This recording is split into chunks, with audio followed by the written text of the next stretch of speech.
In this one, we have a look around a shop that I've been supplying for a while, well, 40 years actually, since 1984.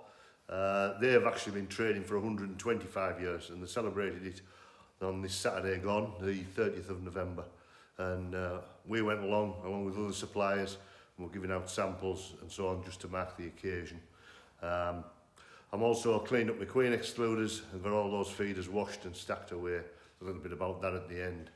So yeah, bit different this one. I'm in Northallerton, county town of North Yorkshire. They have a twice weekly market here, Wednesday and Saturday. Lovely little town, this proper traditional market town. I'm heading down here to a shop I've been supplying for a while.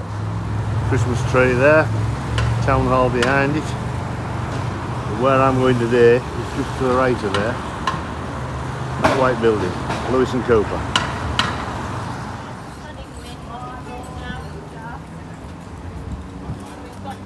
Today they're celebrating 125 years in business. And for the last 40 years I've supplied them continuously with honey. Ever since 1984. There isn't much their own stock in here, to be honest. It's a proper landscape of food in here. It really is. Right, here we are, set up with the three types of honey we do. Red sticks for people to be able to sample. The set, the clear and the heather. Leaflets there on who we are and what we do. And QR code for people to find us on YouTube.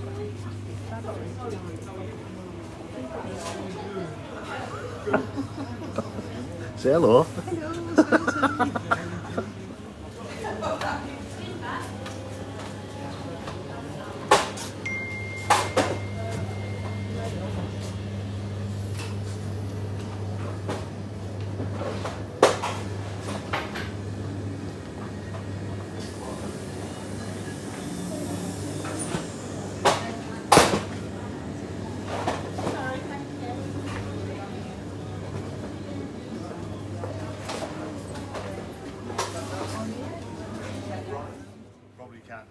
Doing my bit with a tie on. That's my favourite tie. Not that I have many to choose from.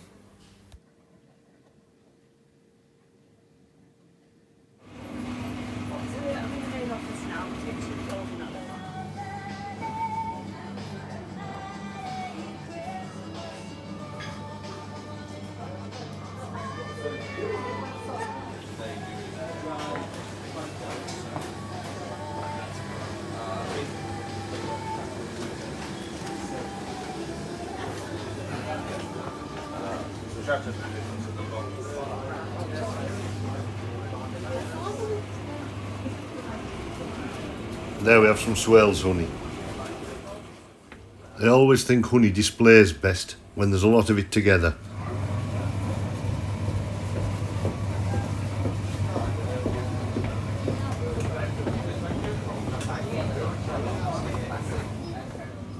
It's a bit old school, I know, but we still sell honey in the £1 jars. No intention of changing.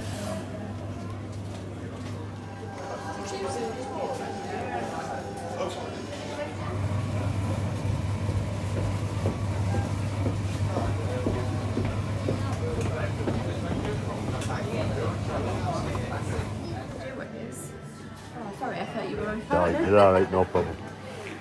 Lewis and Cooper are renowned for their range of hampers, and they can make them up to your own individual requirements.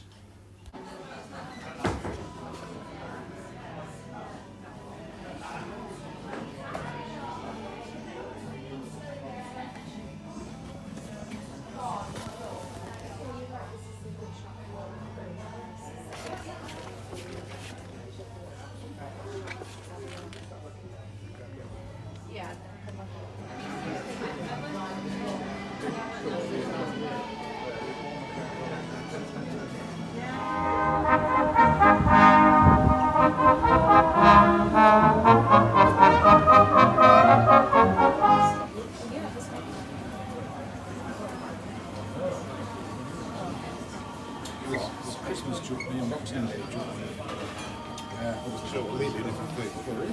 There's Boxing Day chutney. Certainly a favourite round here, Christmas cake and cheese. Wensleydale cheese especially. Out better.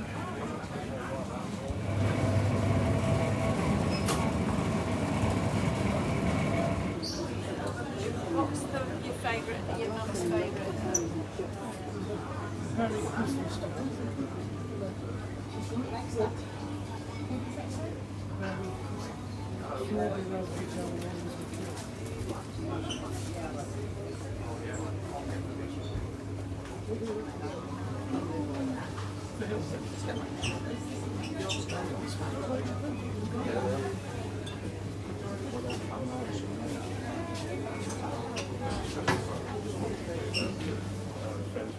Last year, I think it was 45.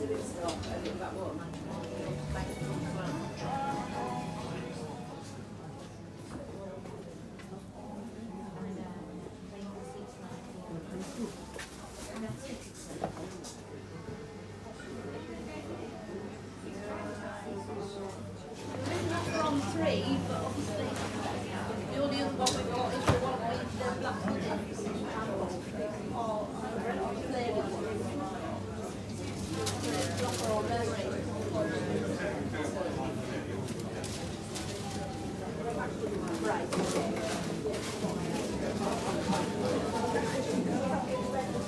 yeah, of course.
I've never ever bought them.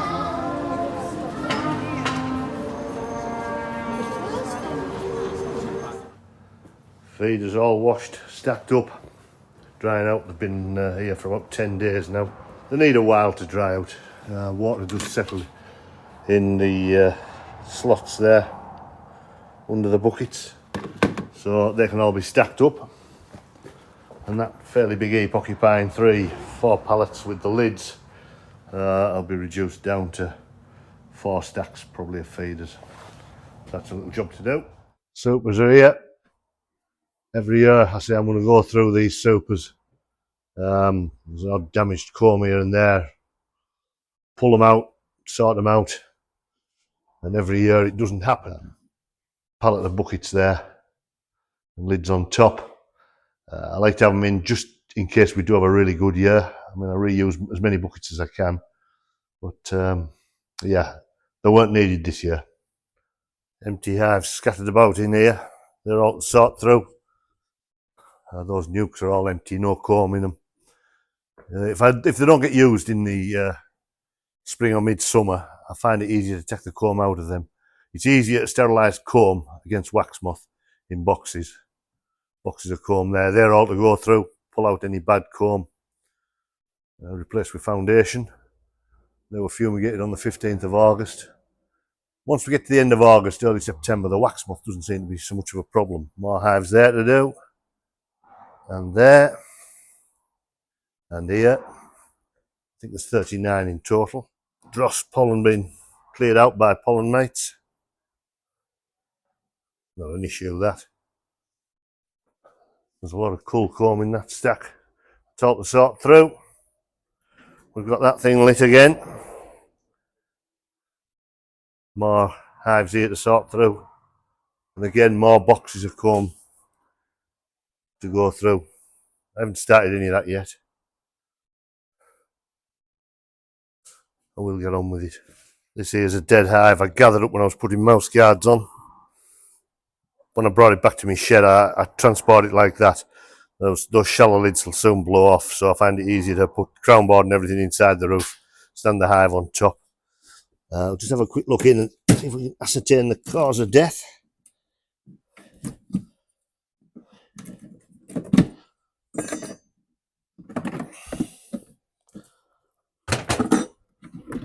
Yeah, there we are, drone layer.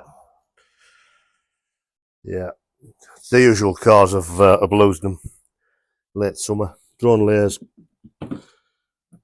queenless. The irregular brood pattern. Raised dome cappings in worker cells. Drone layer. I suspected as much. Got the feeders cleared up, stacked up. There's actually 6 heaps, but a lot less space than they were taking up. Yeah, it's not the best of jobs washing feeders out, but it's a time of year when I can afford the time to do it, so they'll stack better and neater and take up a lot less space like that. Job done. So we sell honey direct to the customer. Also we supply shops, and then we do bulk sales to other beekeepers. £30 buckets going to other people who are perhaps a bit short of honey, need to augment the supplies. We took a load out last week, and there's another order due to go out this week. So yeah, honey sales are good at the moment, but then again, if you can't sell honey in the run up to Christmas, you never will. Another winter job. Get these queen excluders scraped off. I'm going to move them queen excluders down to nearer the fire.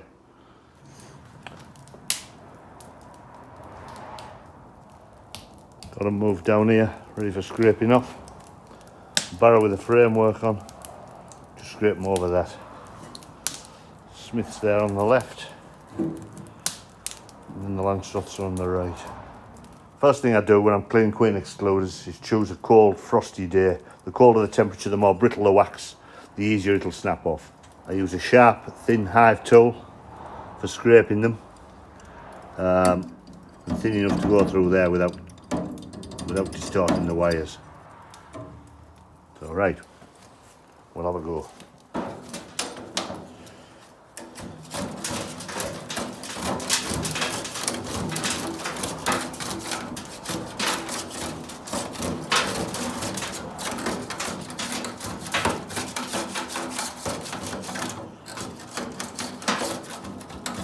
Scrape both sides of the excluder. So.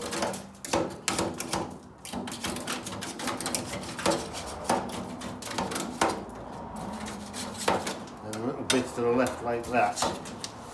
I'll just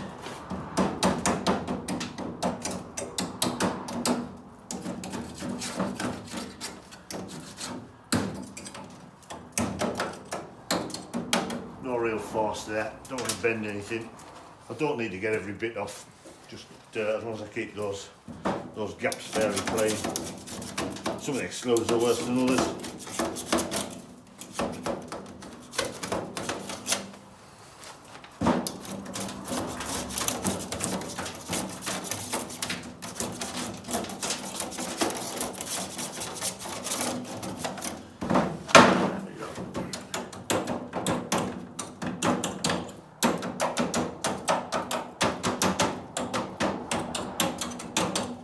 Quite happy at that. That's good enough for me. Do it every year. It just keeps them right, keeps on top of the job. Another one of them repetitive jobs where you just sort of drift off.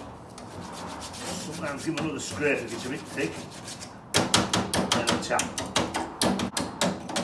There we are. Got a every bit off, but near enough. Some are worse than others. Some of these new queen excluders, newer ones, I think they're a bit deeper in really. There's more than the bee space there, and it encourages this.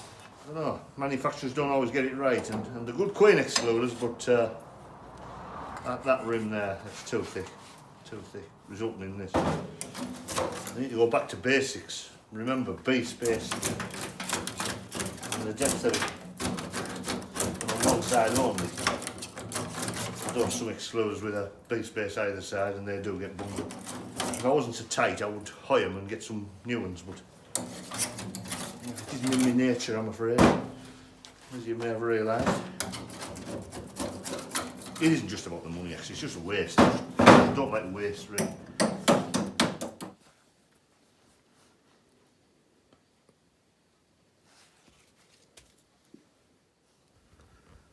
Yeah, 50 years of this madness. Where has the time gone?